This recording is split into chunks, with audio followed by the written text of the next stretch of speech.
Hello, hello, hello, everyone. My name is Tamar Smithers, Executive Director of the Virginia African American Cultural Center, located in Virginia Beach, serving all of Hampton Roads and the entire Commonwealth of Virginia.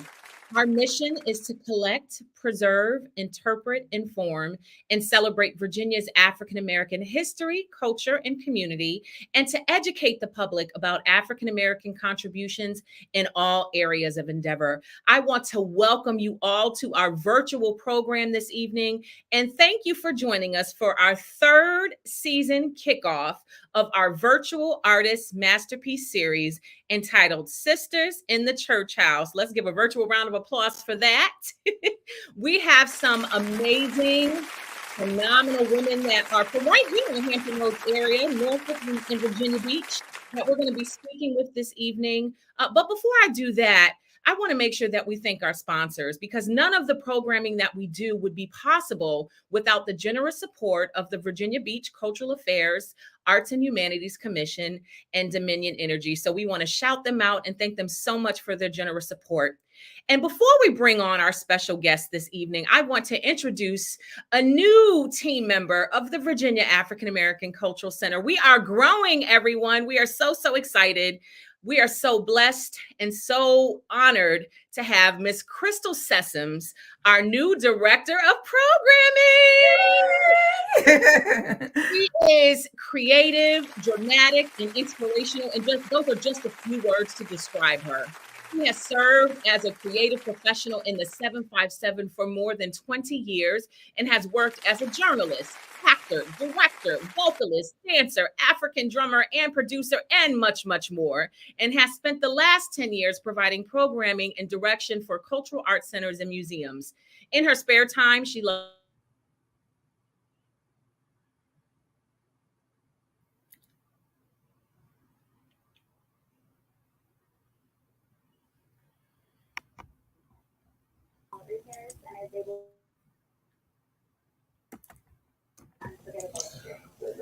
All right, let's give it up for Crystal, everybody. Let's give it up for Crystal. While Tamar is coming back to us, why don't you share a few words, Crystal? Well, it's a pleasure to be a part of this amazing team. I am glad to be a part of the vision of the Virginia African American Cultural Center and be able to offer my expertise and also be able to just really get grounded in the community and throughout Virginia and expand programming for this amazing foundation. So we're really excited. We do have an event coming up on October 14th. It's our fall festival, and we're calling it For the Culture. It's going to be October 14th from 12 p.m. to 5 p.m. And it's going to be at the Virginia African American Cultural Center site at 744 Hampshire Lane. So I really hope everyone can come out and join us. But today we have an amazing show.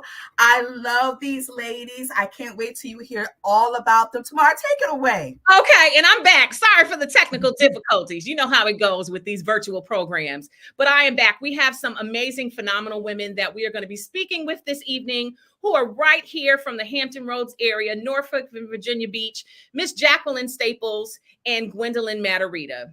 Jacqueline Staples is a graduate of Granby High School and is no stranger to the limelight. Her dad, Lloyd McBride, recorded several songs, including The Pony, and her husband, George Staples, is related to the Staples Singers. She has worked in payroll for GSH Real Estate for more than 15 years, and she presently has her own custom gift basket business, Gifts from the Heart, where she creates and sells amazing gift baskets for all occasions. As a child, Jacqueline became inspired by watching I Love Lucy, one of my favorites, and The Carol Burnett Show. It was her dream to mimic them and one day be an actress. She is a no-nonsense person who is about her business and getting the job done. Jacqueline doesn't just play a character, she becomes the character. She is extremely funny with her facial expressions and displays comfortability and performing with ease. She has directed and performed in many productions at her church, Mount Pleasant Baptist Church in Norfolk, Virginia. Gwendolyn Matarita is married to her wonderful husband, Elder Dan Matarita from Panama. She is a proud of her strong Christian background and was born in Norfolk, Virginia, and moved to Virginia Beach, where she graduated from Bayside High School and later graduated from Norfolk State University with a BS degree in business education. Gwendolyn taught at Keys Business College. She has also worked as an orthopedist assistant for an attorney. She served as a secretary for Norfolk Public Schools and Old Dominion University. Gwendolyn retired from the Norfolk Southern Railroad after 28 years in public relations. Since the age of 8, Gwendolyn has been an organist and a minister of music for many different churches in the Tidewater area, and she also began performing skits with her family at an early age, following in the footsteps of her aunts. The long-standing relationship she built as a musician made it easy for her to bring skits, plays, and theatrical presentations to local churches. Those presentations include productions of A Second Chance, Come See a Man, The Crucifixion, Take Off the Mask, Heaven's Gate, and 'Twas the Night Before Jesus Came. I need to see that one. Ladies and gentlemen, can we give a warm virtual round of applause to Jacqueline Staples and Gwendolyn Matarita? Ladies, we are so excited to speak to you today and just hear about your journey, right? The theme for our virtual artist masterpiece series this year is non-traditional pathways in the arts, right? So we're really excited to speak to you about the amazing work that you've done here in the Hampton Roads area. But before we do that, we want to give everyone a sneak peek of a snippet of the play Sisters in the Church House. And I think this particular piece was a young lady, which was a pre-performance to the play. So she's doing a song that if all of our church folk know, I Won't Complain. We're going to enjoy that. And we're going to see some testimonials of some people who have attended the Sisters in the Church House play in the past. And then we'll go into our conversation where Krista will lead that first segment. Take it away.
This is Broadway.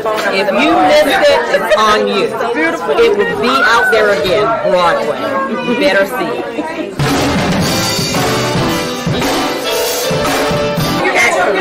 It kept you laughing. It had you crying. It was excellent. Thanks. It was fantastic. All right. What did you think of the play? All right. The next one they do it was well. All right.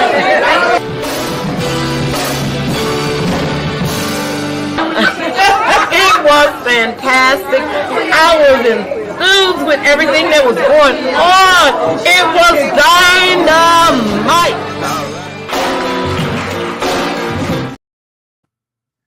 Well, that's how you start a show. And look at all of the love you all received. I can't wait to see it. Welcome, ladies. How are y'all doing tonight? We're good. Great.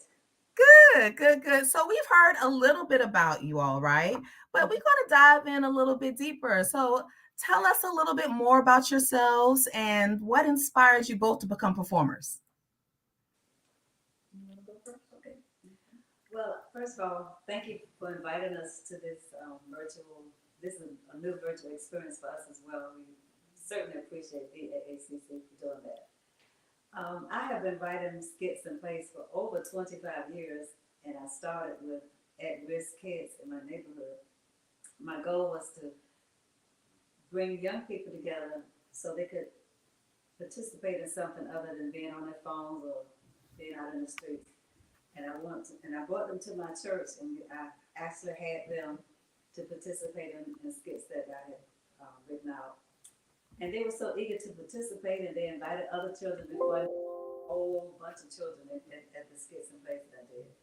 And as a result of that, they were able to develop self-confidence and self-esteem.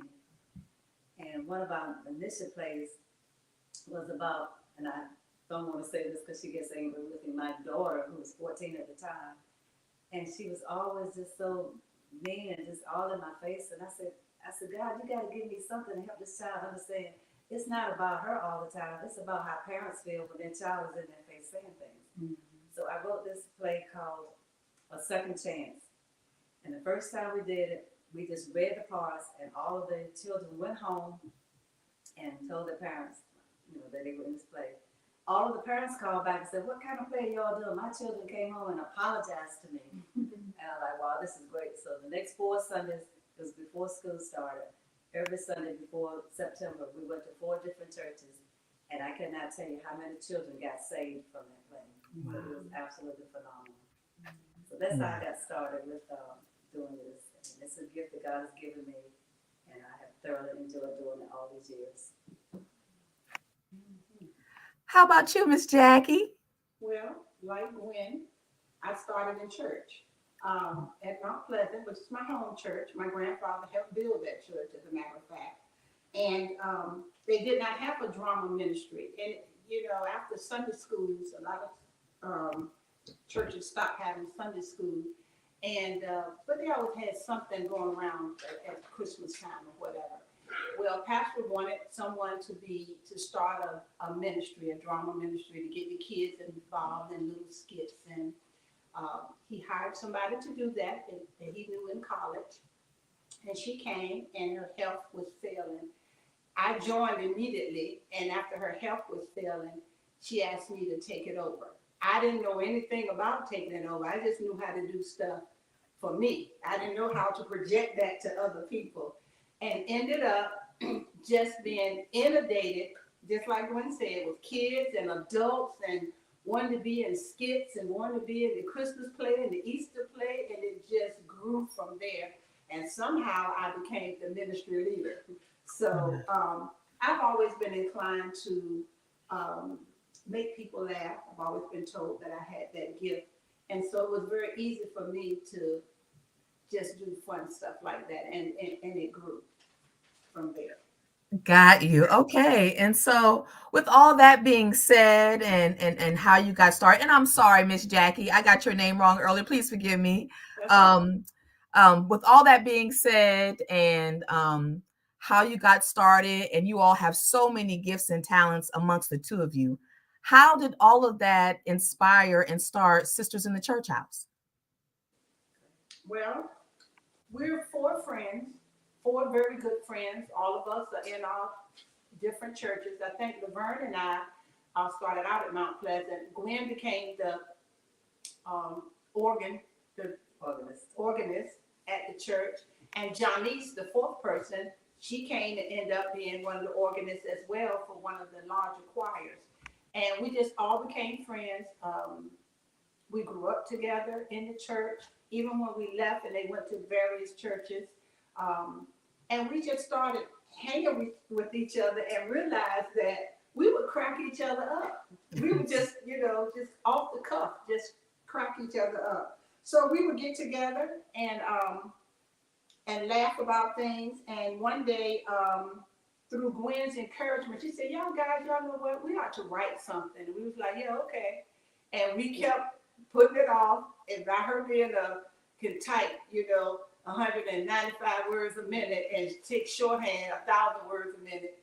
She came over one day and she had written the outline for the whole thing. And we started reading it and cracking up and adding, well, we should do this and we should do that. And that's how it came about. Then we got the nerve up to actually produce it. Okay, wonderful. So what part of the production most resonates with you all? Like, what is your favorite part of the production? Jackie. Jackie is so hilarious. Matter of fact, all three of them, I always tell people when we go out, I'm on the same one. They are hilarious. And by us all being very close in the church, and all of us are Christian ladies, which is a plus for me. So we have that in common. But every time we would get together, Jackie would say something that was hilarious. She's not trying to be funny, but she's just spontaneous like that. Laverne, same way. She used to mimic Tyler Perry a lot. She could talk just like him and act like him. I was like, wow. And Janice was just crazy as they were, and she would come up with things, and they were just so gifted. I said, you all need to go out and let people hear you all. And finally, just stop talking about it. Let's just do it. And we stepped out on faith. We did it on October 20, 2009 at the Murray Center. It was cold, raining. I mean, it was pouring down. We said, nobody's going to come tonight. We had 450 people to show up. Mm-hmm. And they were hilarious. They laughed from beginning to the end. And we stopped at a certain point and just left people hanging for about 12 years. So now we get the second part of it. So it has just been a real joy working with these ladies. And we're still best of friends. Oh, that's amazing. And we're going to see some clips later on and see Miss Jackie in action. So we're going to see just how funny she is. And so why was Sisters in the Church House so important to create for you all? Well, for me, there are so many women that are running after men, and that's not scripturally based. The Bible does not say that we're supposed to be running behind a man. The Bible says a man that found a good wife. Okay. Found a good thing. So we wanted to depict that part of the play. Each one of us has different personalities in the play, but sometimes you can follow your dream and it can be very disappointing. But you have to do what the Bible says. So sometimes it's not good to just seeking a man because it can be disappointing in life. So this is why we wanted to show different things that women do in church and outside of church and consequences of doing so. Now, what a lot of people don't know is that, it's fun when you're watching the show, but there's a lot of hard work that goes behind the scenes. And so talk to me a little bit about your work ethic and, what is your process? How do you make all of this happen? Go, you start first. Okay. It's a job. Seriously. As much fun as it is a job because behind all of the laughter and everything, it's a lot of work. You have to first come up with your script. And then you fine tune different things. You put some things in, take some things out. Then you have to find people to be in it and that are dedicated as you are. Because these plays that we write, they're our babies. And so it hurts us to the core if something doesn't work.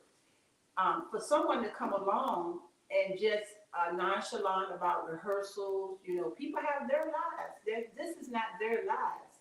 This is our lives. So people have to go to work. They have their kids. They have things they have to do after work. They have things to do at home. And so you have to deal with that. You have to deal with the building, where you're going to have a location. You have to deal with, is there enough parking? How much are the tickets going to be? If we're going to sell, how many tickets are we going to sell? How many are we going to put on Eventbrite?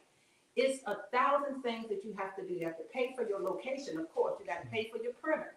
You have to pay the people that's there, that's helping it to be a great production. So it's a lot of business behind it. But after all of that is done, and thank God, for Gwen, because Gwen is a business-minded person. And so am I. I work for GSH Real Estate for the CEO for 17 years. And she's business-minded, and then I kind of pull in the slack. I can't type as fast as she can or anything, but things come to me that she might not even have thought of. And Gwen, we need to do this, and that. Whatever she can't do, I do. Whatever I can't do, she does it. Johnny's probably will be helpful with that as well. But Johnny's lives in North Carolina. That's a whole nother talk show. She comes all the way from North Carolina back and forth. God bless her. And so, it's and Laverne helps a lot with selling the tickets. So we all take a hand in that, and it's definitely a collective what we have to do. But it is a lot of work. But because we love it, it's fun. But it can be very taxing. It's a blessing to have a partner, a team that's supportive, and everyone's just as dedicated as the other one. And that's definitely a blessing. And I'm sure it helps a lot with creating these productions and having the success that you all have had. So I know that your upbringing has probably inspired this production and other productions you've done. Kind of tell us about that. Tell us about your upbringing and what you bring to the production. Well, first of all, I came from a very strong, strict Christian home. Everything was a sin. Earrings, lipstick, driving a convertible car, fingernail polish, everything. So I don't know anything about the world. I was just at home doing what my father and mother had us to do. And I have no regrets of the way I was brought up, because they believed in the Bible. We had Sunday school before we went to church every Sunday. So I know a lot about the Bible, and I know about people. And I had this gift of playing. My mother noticed I had a gift when I was 2 years old that I could play. My father and mother would be singing. I was playing on the teeny piano. I could follow them and stop when they stopped. And my mother said, she has a gift of playing. And so that gift just kept revolving around other gifts. And I remember very distinctly when I was about 8 or 9 years old, everybody I met said, well, I don't have any gifts. There's nothing I can do. And I was just thinking, well, you can talk. I'm just wondering why people didn't have anything to do. So I told God, anybody has a gift that they don't want, I'll take it. And He gave me so many gifts that I don't know which way I'm going most of the time. I am a multitasker. I can get up at, go to bed at 1, 2 o'clock in the morning and get up at 7 and have a whole full day of it. I can do this all day. I've been like this all my life. I've always been fast. And when I was speaking of some of my other gifts, I always wanted to be the fastest typist. So back in the day, I'm not going to tell my age, we had the typewriters to sling the carriage. I wanted to be the first one to sling the carriage. And I started typing 100 words a minute when I was very young. So my father said, learn the keyboard before you go to school. He said nothing but a word. So everything I do is about being the best. I strive for excellence. Yeah. And I don't like typos. I mean, I just go nuts when I read somebody else's work and they have a typo. And I usually point it out. I know one man had done a magazine, nice, beautiful magazine. And I was looking through it. I said, sir, you don't pass this out. And he said, yeah, what's wrong with it? I said, you need me to go and proofread your work before you send it out. It's horrible. Mm-hmm. And this is the way I've always been. I don't mean to do that way, but I love what I do, and I love Jackie because she, whatever I can't do, she doesn't mind talking to people. I'm not the talker. She's the talker. I'm the worker. So we get along. We're very best. She's my best friend. She tells me what she wants to say. I listen, but then I don't do what I still do what I want to do. Yeah. So you both complement each other. That's amazing. It really is. Yeah. So I know with this work, right, there's a lot of ups and downs. It's not always steady. It doesn't always go perfect every time. And so tell us about some of your challenges and some of your successes with this production. Well, one of our challenges has been getting men involved. I don't know if they're afraid to step out and do something, but I've been very fortunate that any man in my church, any ladies in my church, once I ask them, can they do something, I have never, ever had them say no to me. Never. And they are very faithful. I don't know whether it's my personality or they just want to be doing something because I asked. I don't know what it is, but I give God all the praise and glory for that I don't have that problem. However, when I go outside of the church and I ask, I say, man, why don't you read my plate? Oh, no. I always have something negativity with it. And I really hate to say this, but sometimes one of my main challenges has been churches backing us up. We want our church to support us. We can put skits and plays in our church all day long, but when it comes to them supporting us when we go outside the church, that's always a problem. And you have to be careful how you ask them. Can you all support us? You know, that should be an automatic. They should be making announcements that we're doing something. And I'm not saying it to be negative. That has been a real challenge for me. As much as I have done for churches in the past, the least you could do is come out and support us. So that's one of my challenges. Well, I tell you what, God hasn't stopped you all, right? And sometimes support comes from the places that you least expect it, right? So we're going to take a quick little break and we're going to segue to Tamar. And she's going to talk a little bit about the Virginia African American Culture Center and what we've got going on. Awesome. Thank you, Crystal. Thank you, Jackie and Gwen. I am just loving the conversation. I'm so excited that the moment has come. I remember us meeting and talking many, many months ago about what our vision was for this night. And I'm just so glad it has come to fruition. But now I want to talk to you all about the Virginia African American Cultural Center. We are so excited for this future center that is going to be built here in Virginia Beach. But as I mentioned, serving all of Hampton Roads and the entire Commonwealth of Virginia, we are very, very busy laying a strong foundation as we continue on our journey to opening, as well as ramping up our membership program. So you'll hear more about that in just a few minutes. But we're really just trying to really get everyone engaged, increase our visibility and awareness, and really just get the support behind this amazing, monumental, and transformative project that will be taking place here in the Hampton Roads area. And also look for more programming and presence on our future site at 744 Hampshire Lane. We'll talk about our next event that is coming up, a huge community event, our For the Culture Community Fall Festival. And I'll let Crystal talk about that a little bit later, but we just want to make sure that you are all engaged, you're supporting us, and we want to give you a sneak peek about what people are saying the impact will be for the Cultural Center, and just a little bit of sneak peek into what the Cultural Center will look like. So we'll go ahead and play that video.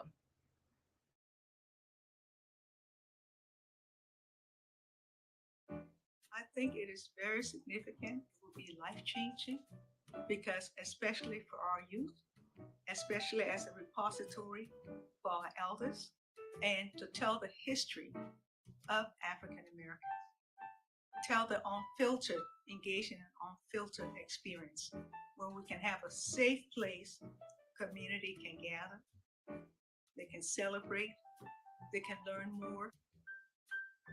I'm in commercial real estate. I'm in my 36th year, and so I've seen a lot of buildings, a lot of cities, and I've seen a lot of museums around the world.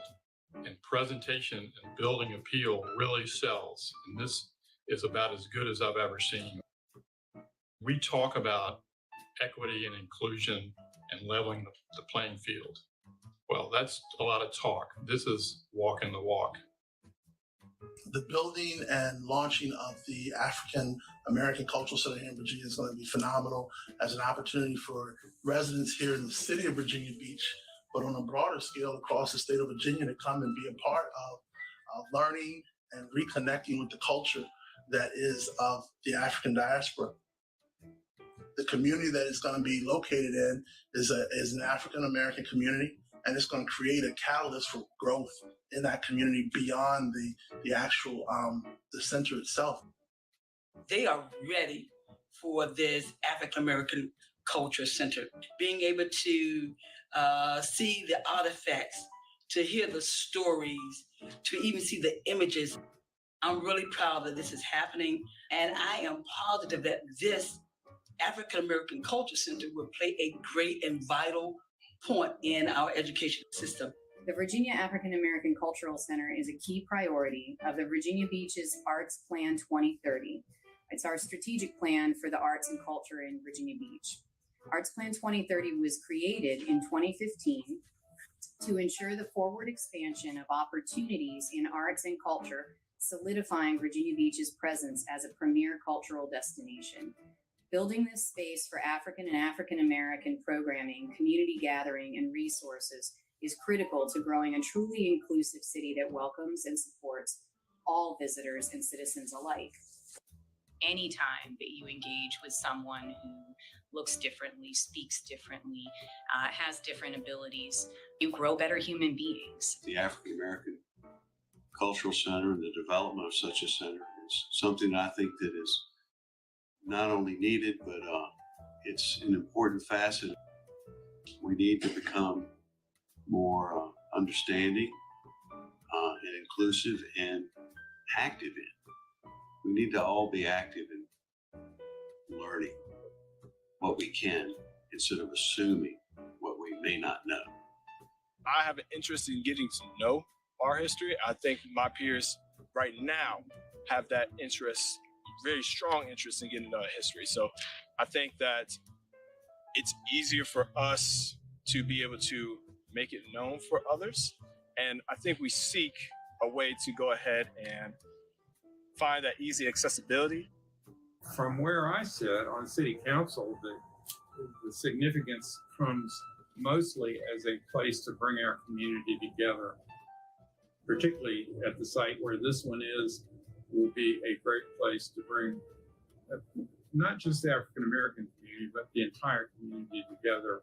I think that particularly in the state of Virginia, since we're the first state to have enslaved people come and live here, and our communities were built by African Americans, I think it's important for us to be able to understand our history and to be able to have it told by people who look like us. This center will be a place for us to learn a bit more about who we are. This center will be a place for us to be, just to be a little bit more open-minded about what Virginia really stands for, in my opinion.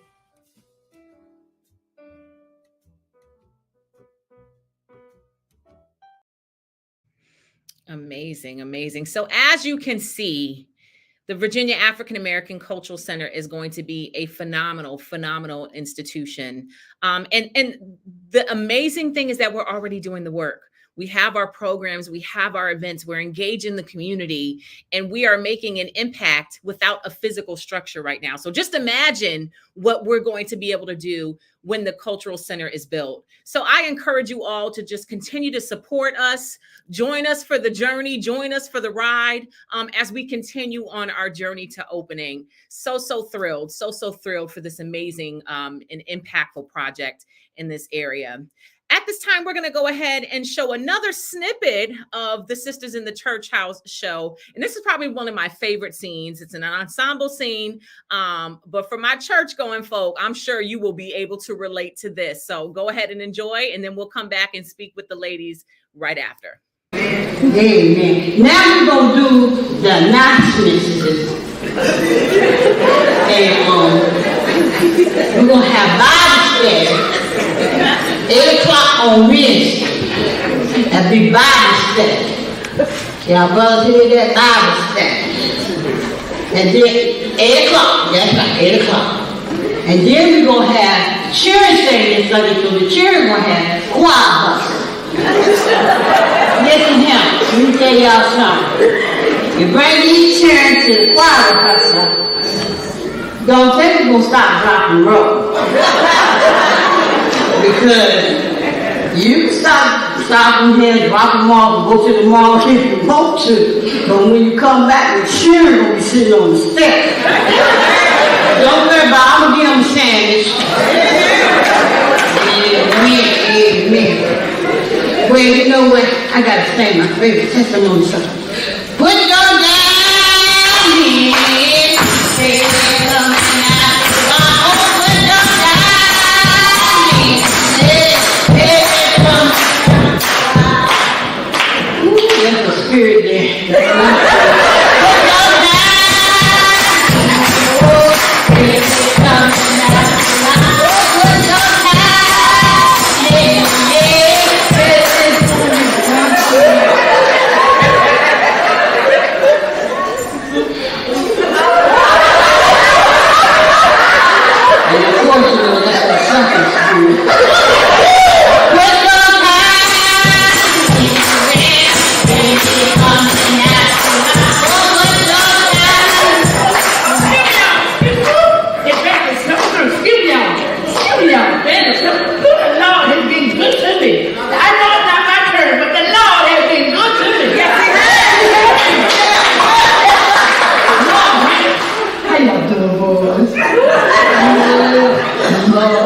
I'm running for Jesus for a long time, but I sure feel late to sit right. And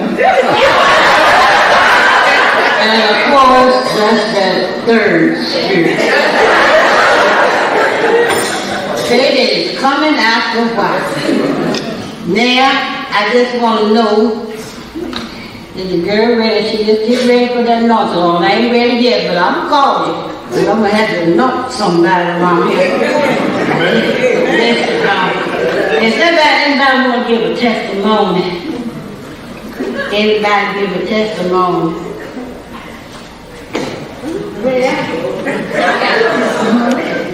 I thank God for bringing me here to this church today. Yes, God for waking me up this morning. Starting me on my way. Have activity on my limbs. My back hurts sometimes, but you know how it is. Yes, sir, have activity of my speech. Articulation of my limbs. But I'll tell you what. But I'll tell you what, look at those fine men God brought here today. And the Proverbs that said, whosoever findeth a wife, findeth a good thing. And God is sitting on a good thing in it. I mean, big God. But one of those good things out for me. Y'all pray my spirit from God.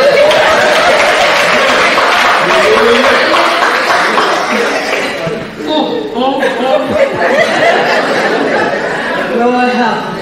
Is there anybody else that got a testimony they want to tell? Oh God.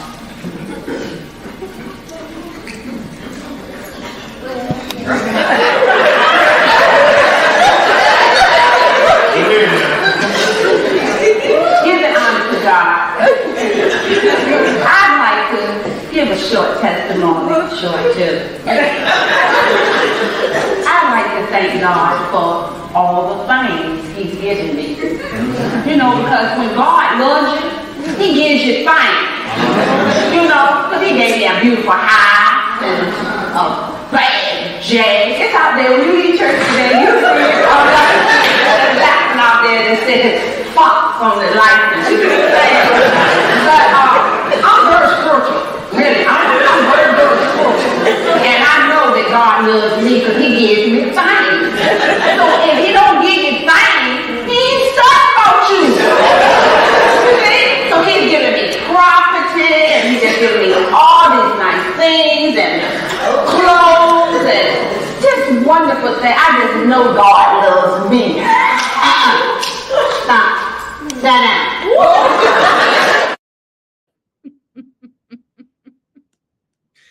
I crack up every time I see that scene. We're going to bring our ladies back to our virtual stage. I'm sure you ladies were just cracking up looking at yourselves too. But the funny ladies, I mean, we've all been there, right? We've been there. That is service. That is church. All right, so we're going to go ahead and dive right back into our conversation with you all. And I just want to make mention, if you're in the audience, make sure that you engage with us, leave your comments. We will have a Q&A session at the end. So if you have some questions for our phenomenal women who are here this evening, drop those in the chat and we'll go ahead and get those answered during our Q&A session at the end. Also, just want to make mention, we're also here to promote Sisters in the Church House. Amen. That will be showing next Saturday, September 30th at 3 p.m. at the Kroc Center, right, ladies? Yes. All right, and tickets are still on sale. We'll hear a little bit more about that later on in the program, but I just wanted to shout that out now so people can get their ticket money ready.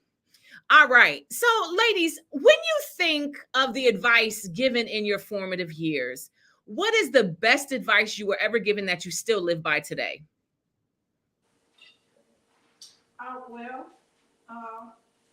I would say for me, from my grandmother, was always just don't be afraid.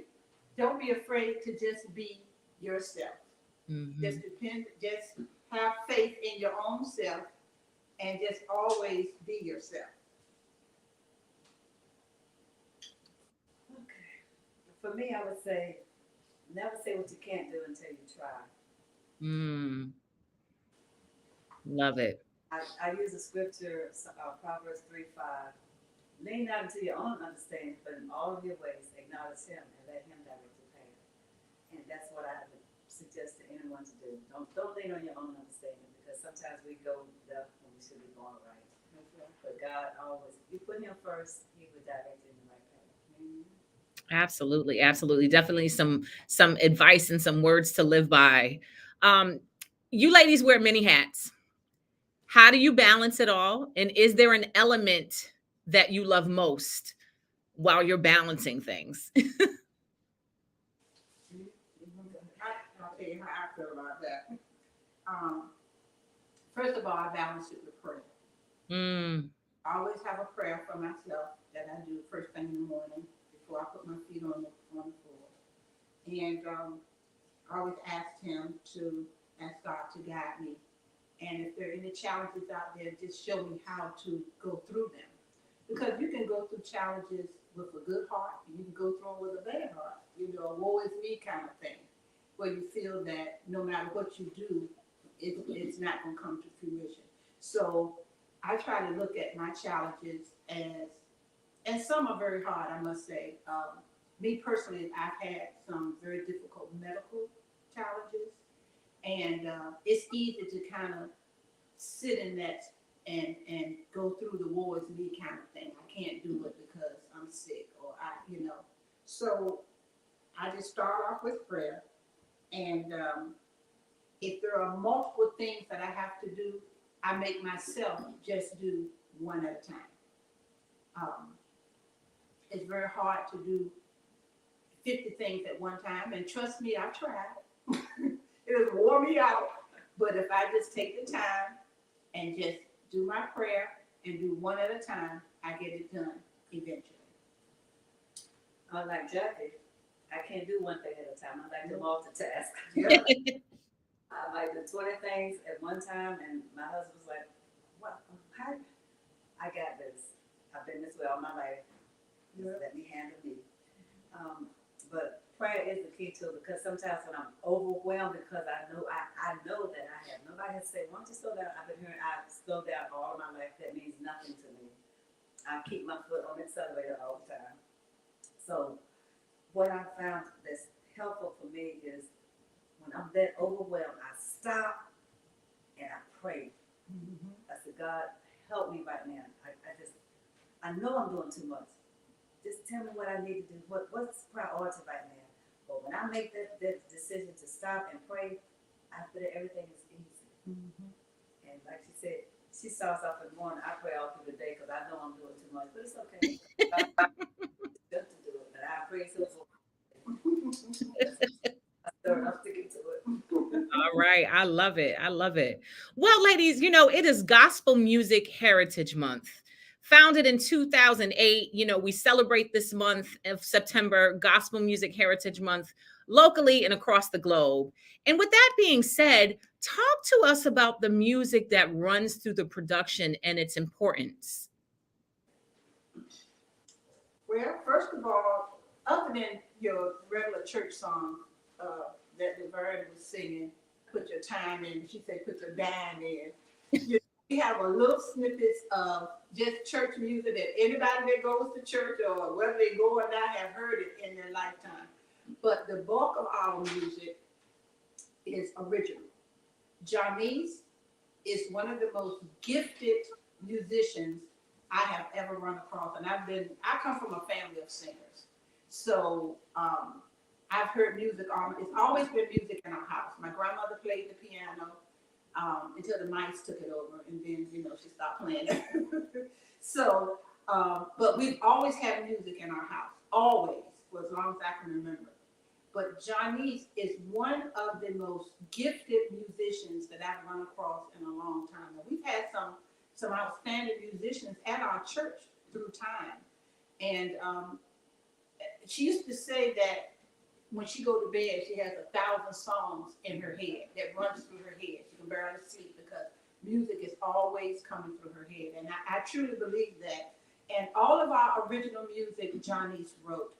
And for me, the music is one of the most important parts of the play because it meshes everything together.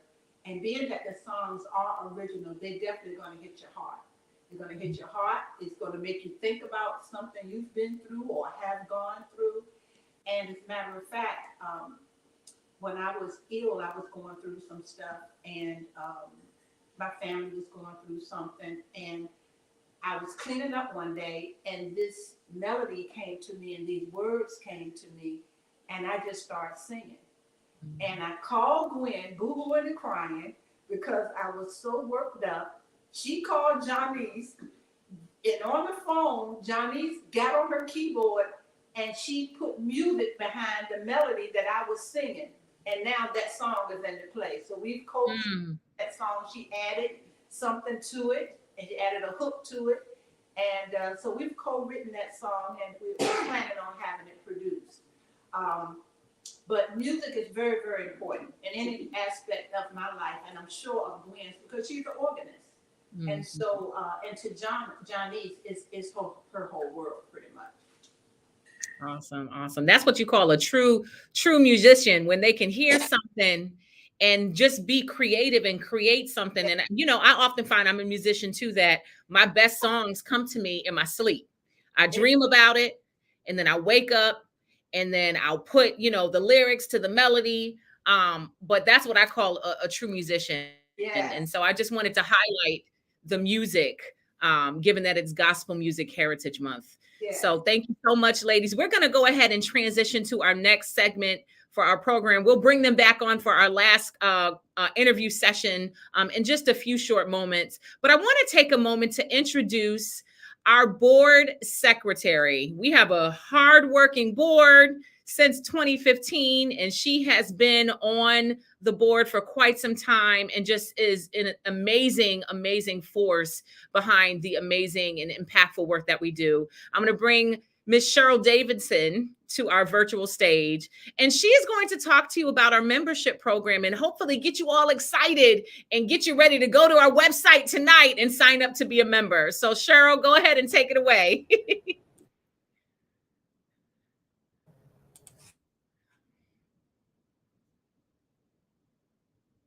Cheryl, I think you're on mute. All right. Sorry about that, audience. Thank you so much, Tamar.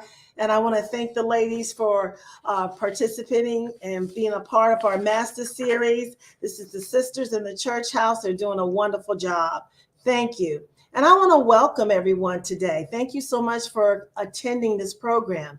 Again, my name is Cheryl Davidson, and I am a board member. I'm the board secretary for the Virginia African American Cultural Center. Thank you again for attending this Masterpiece series. This is our third season of this. So yes, this is one of our many programs that we're going to be having this year. I ask that you please take a moment, please share this program and like this series so that your friends and your families can see the presentation. As you can see, these ladies did a wonderful job, and their show is going to be great. And I'm looking forward to attending it on September the 30th. Now, if this is your first time hearing about the Virginia African American Culture Center, and if you're wondering what is the Virginia African American Culture Center, or you've heard it and you're still kind of wondering what we do or what we're going to be doing. Well, I'm going to give you a little bit of information. I know that you've seen our video earlier, and I'm just going to ask you to please take a moment to visit our website at VAACCVB.org. Okay, the VAACC, the Virginia African American Culture Center, is going to be a community center. We're not going to be the traditional four-wall building, but a round shape of a drum, which symbolizes the beating of the drum, the heartbeat of the African American history.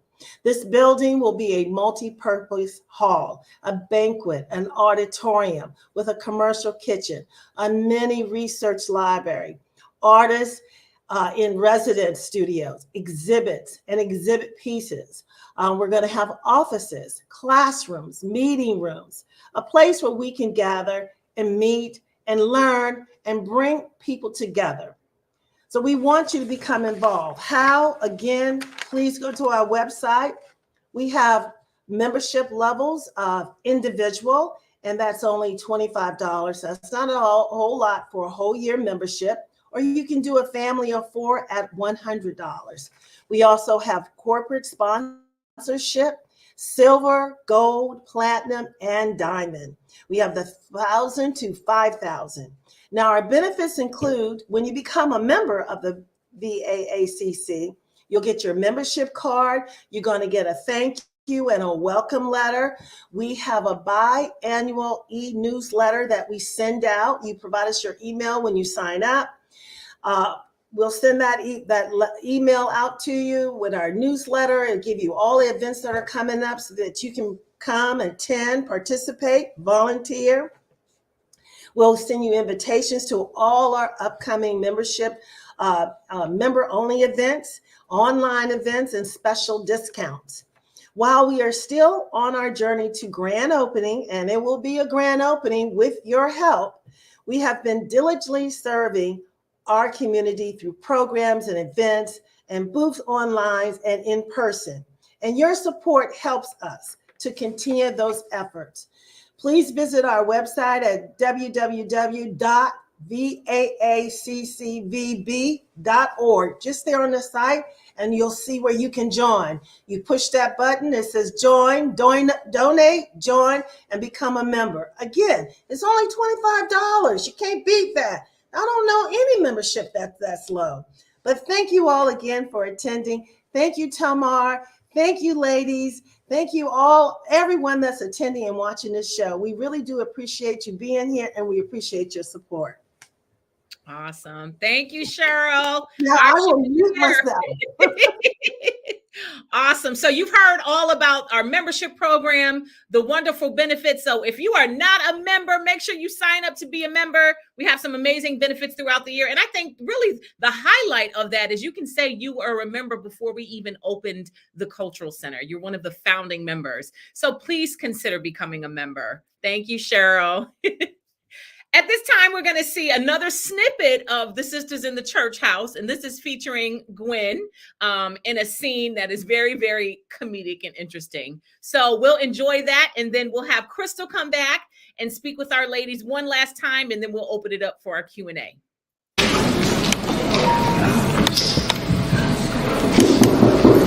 Come on in. Come on in, Mrs. Maxwell.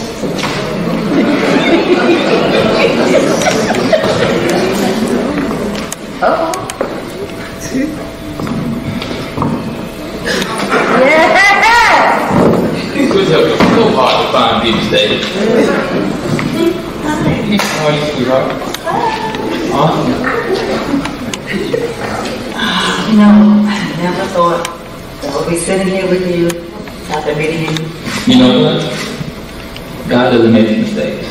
I knew the first time I laid my eyes on you that you were special.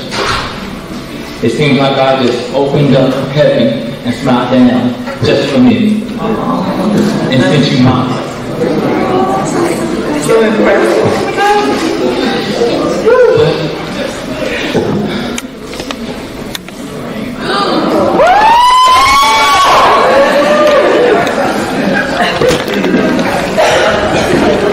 Hold on, the girls are coming. I want you to witness this, please. Come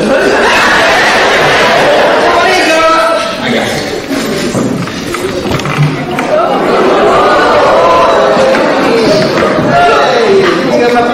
No. What are you doing here?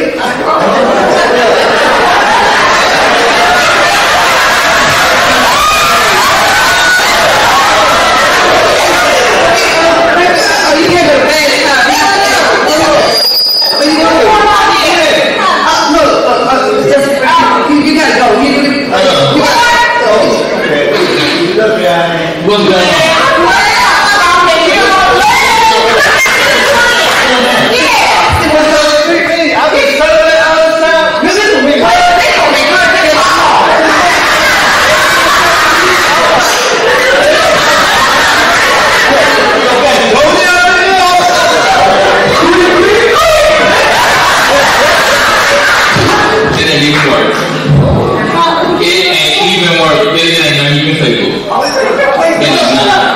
It's nothing. You ain't got nothing to drink today. Then you let me wet. If you have nothing to drink, it's real. Hold on.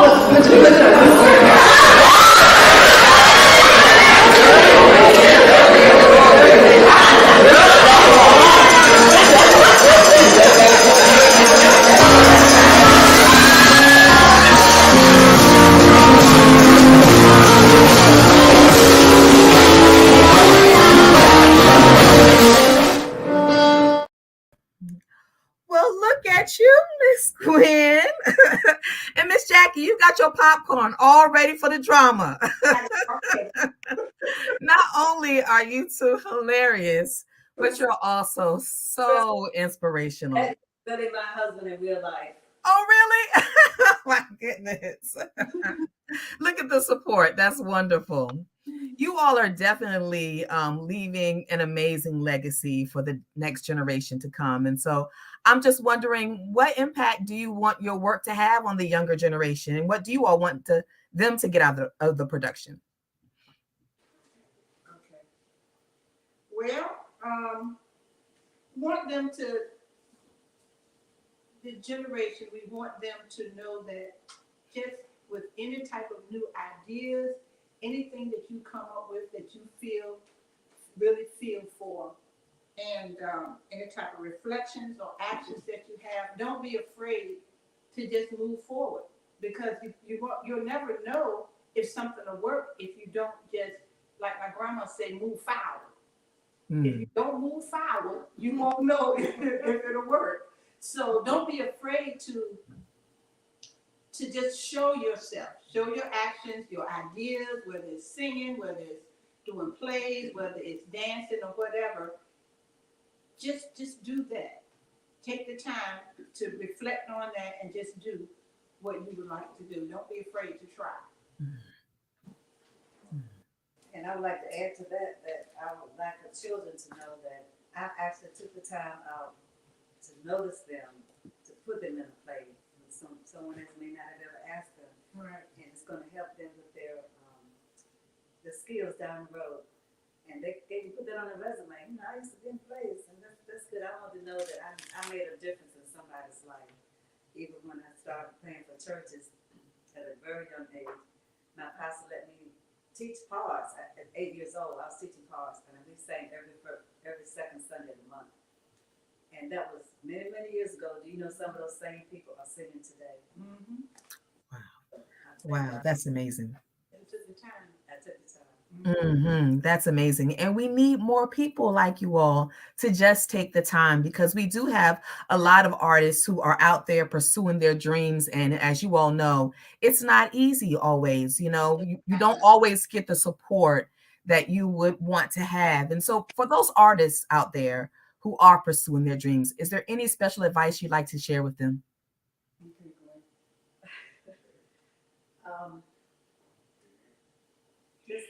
Just do it. You don't know what you can do until you do it. You sit around and talk about it forever, it's never going to get done. Just step out on faith and just know that it can be done, but it never will. You just sit down and hold hands. I know so many people that have gifts in their hands and they're sitting on them. Take your hands from underneath you and move, do something. I went through a very hard time in my life once and I had nothing. And God said, what is it that you have in your hands?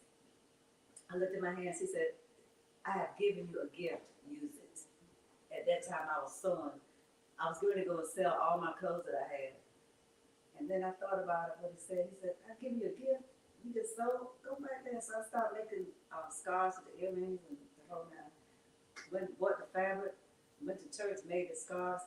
I showed them how to tie a scarf. I said, don't embarrass me putting a scarf on and putting a knot in and calling it a day with my name behind it. The name of it is Virtuous Woman. So I did that. Do you know that God blessed me that particular day? That one day, I made $200 from being obedient because I took my hands and did something with them other than just walking around, woe is me. I'm not that kind of person. God has given you a gift, use it, or you will lose it.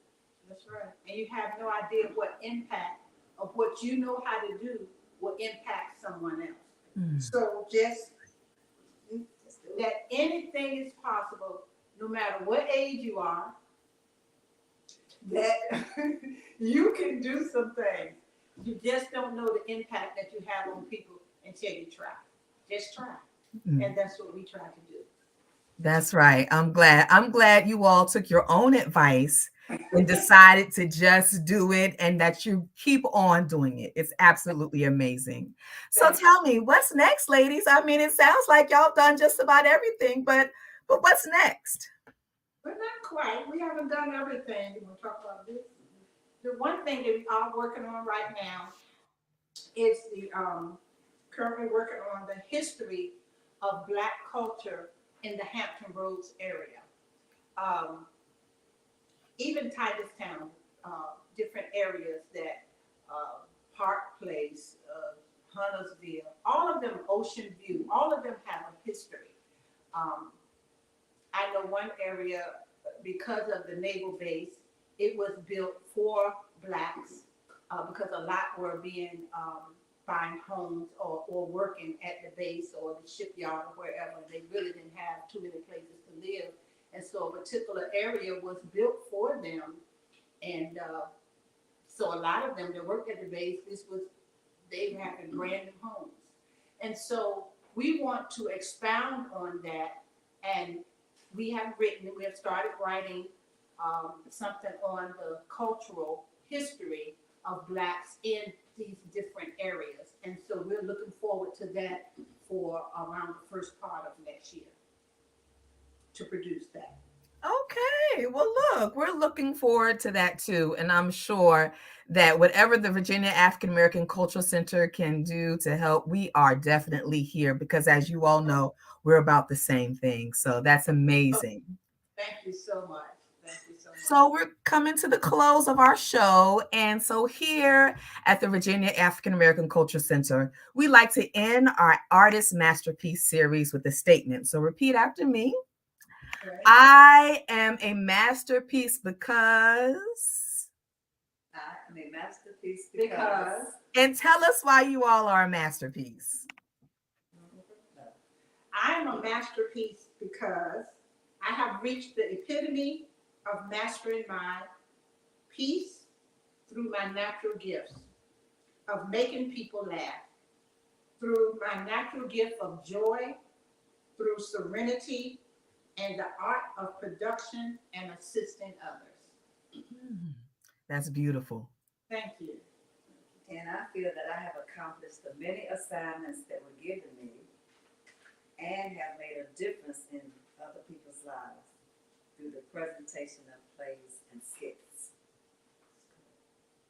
Amazing, amazing. And I am a masterpiece because I am God's work of art. All right, I like it. So I thank you, ladies. Now we're going to switch it over to the audience and see if we have any questions from the audience for you all. Let's see. Okay, here's one. Have you ladies ever wanted to play the same part? Good question. I haven't. No. You all stick to what you all do and what you all know best. Okay. Sounds good. Let's see. Do we have any other questions from the audience?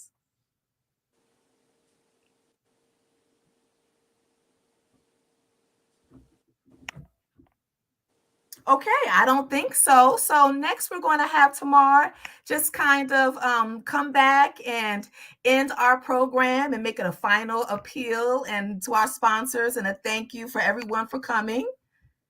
All right. Awesome. Well, this has been an amazing conversation. Miss Jackie and Miss Gwen, I just love you ladies from the first moment that I met you. And I'm so excited that, as I mentioned earlier, this has come to fruition when we had those initial conversations many months ago. And I am just so inspired and proud of the work that you both are doing and taking your advice. Just do it, right? No matter where you're at in your journey in life, if you are inspired to do something, just do it because your gifts will make room for you. So thank you, ladies, so much for joining us this evening. Crystal, thank you for being an amazing co-host. I had a great time. Love you, and we are so blessed and fortunate to have you on the team. So thank you, y'all. She has hit the ground running. I've only been here for a couple months, but I'm sure it feels like a little bit longer than that. Just a little. No, phenomenal. And so I want to thank you for being such an amazing co-host. Thank you all for joining us for the kickoff to our third virtual artist masterpiece series. We're so excited that this particular program is growing and evolving. We'll have some opportunities for some in-person experiences throughout the season this year. So you'll hear more about that as we continue through the season. But just thank you so much for joining us this evening. Thank you for your support. Thank you to our sponsors, Dominion Energy and Virginia Beach Cultural Affairs. We could not do the work that we do without your generous support. Thank you to our amazing, hardworking, dedicated, always on the call for VAACC Board of Directors. Just want to shout them out. So thank you for all the work that you all are doing. If you're not following us on any of our social media platforms yet, please make sure you do. Follow us on all of our social media platforms: Facebook, Instagram, LinkedIn, YouTube. We really are trying to increase our followers and just our presence and visibility. So make sure you're following us, and then also consider becoming a member. It's only $25 for an individual. So you can support the Cultural Center throughout the year, or you could have 5 cups of coffee, right? I mean, we do that in a week, sometimes a day. But it really does pour into the work that we're doing and we're trying to continue to do on our journey to opening. So just thank you all so much. Show up to our Community Fall Festival. I'm going to go ahead and turn it back over to Crystal to fully close us out. Make sure you join us for Sisters in the Church House on Saturday, September 30th at 3 p.m. Tickets are still on sale at Eventbrite. We want to support the amazing work that these phenomenal women are doing in our community. And it's just an amazing show. We know we showed you snippets of it, but it's nothing like being there in person and experiencing it in real time. So make sure you support our amazing women that we featured this evening. Crystal, go ahead and take us home. And thank you to our amazing Executive Director, Tamar Smithers. Thank you. And don't forget, on October 14th, for the Cultural Fall Festival, featuring American Idol contestant Tobias Hill. Now, let me tell y'all, he doesn't sing, he sangs, right? And then we're also going to have Deep, Polite, and Phenomenal Sounds, Michael Jamel, the Tidewater African Cultural Alliance, the Day Program, Rainbow Puppets Productions, the Buffalo Riders, Spoken Words, some special tributes, and a special announcement that you don't want to miss. So I hope to see you on October 14th 12 p.m. to 5 p.m. at the African American Cultural Center site located at 744 Hampshire Lane. And I also hope to see you next month right here, same location, same time, November 16th, 7 p.m. for our next version of the Virginia African American Cultural Artist Masterpiece. It's been my pleasure. Hope to see you soon. Have a good evening.